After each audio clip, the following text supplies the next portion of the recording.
হযরতে আবু হুরায়রা রাদিয়াল্লাহু তাআলা আনহু একদিন আমার দরবারে আসহাবে সুফফার মধ্যে এসেছে। আমি আবু হুরায়রাকে দেখি, আবু হুরায়রার চোখ দিয়ে টপ টপ করে পানি পড়তেছে।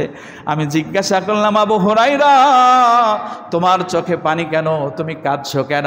আবু হুরায়রা বলে, ইয়া রাসূলুল্লাহি সাল্লাল্লাহু আলাইহি ওয়াসাল্লাম, আমার মা আমাকে মেরেছে। আমার মা মুশরিকা, আপনার নাম শুনতে পারে না। আপনার নাম শোনা মাত্রই তার শরীরটা গরম হয়, রাগে অগ্নিমর্ষা হয়ে যায়, আমার গায়ে হাত তোলে। আমি প্রতিদিন আপনার কাছে আসি, এটা আমার মা সহ্য করতে পারে না।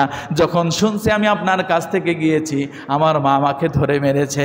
রাসূল বলে, ও আবু হুরায়রা, তোমার মা তোমাকে মেরেছে আর তুমি আমার কাছে নালিশ করছো। তোমার মায়ের বিরুদ্ধে ইন্টারফেয়ার করার মতো ক্ষমতা আমার নাই। সুবহানাল্লাহ। আর কে বলছেন এ কথা? সরকারে কায়নাত বিশ্বনবী মুহাম্মদুর রাসূলুল্লাহ সাল্লাল্লাহু আলাইহি ওয়াসাল্লাম বলতেছেন, তোমার মা তোমাকে মেরেছে, এখানে আমার ইন্টারফেয়ার করার কিছু। এবার আবু হুরায়রা চোখের পানি মুছতে মুছতে বলতেছে, ইয়া রাসূলুল্লাহ সাল্লাল্লাহু আলাইহি ওয়াসাল্লাম, আমি যখন আপনার দরবারে আসি, আমার মা মুশরিকা, আমার মা মুশরিক, ঈমান আনে নাই, এই জন্য আমাকে মারে।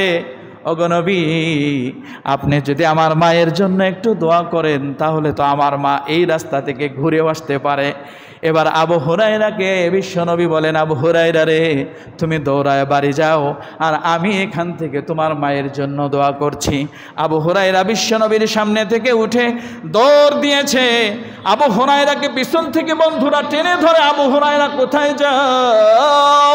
তুমি তো এরকম লাফালাফি দৌড়াদৌড়ি করো না, কেন দৌড় দিচ্ছ? আবু হুরায়রা বলে, ও আমার বন্ধুরা শোনো, আমার মায়ের জন্য বিশ্বনবী মুহাম্মদুর রাসূলুল্লাহ সাল্লাল্লাহু আলাইহি সাল্লাম দোয়ার তীর নিক্ষেপ করেছে। আমি দৌড়ায়া যায় দেখতে চাই আমার মায়ের ঘরে আমি আগে যাইতে পারি নাকি বিশ্বনবীর নিক্ষিপ্ত দোয়ার তীরটা আমার ঘরে আগে পৌঁছে যায়। আবু হুরায়রা দৌড়া ঘরে চলে গেলেন, যা দরজার মধ্যে কড়া নাড়লেন।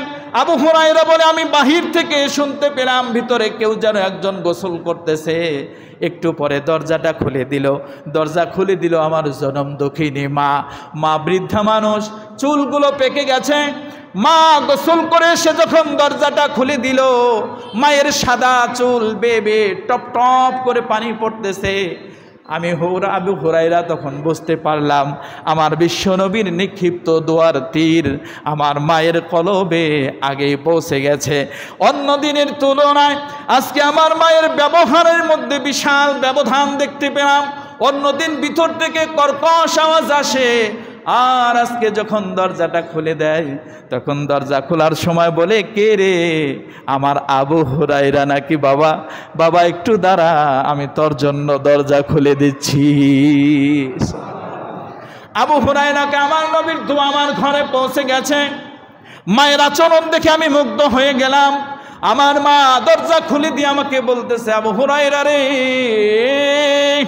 দেরি করিস না, তাড়াতাড়ি করে আমাকে দয়াল নবী বিশ্বনবী মুহাম্মদুর রাসূলুল্লাহ সাল্লাল্লাহু আলাইহি সাল্লামের দরবারে নিয়ে যাও। আমি নবীজির কাছে কালেমা পড়ে মুসলমান হতে চাই। সুবহানাল্লাহ।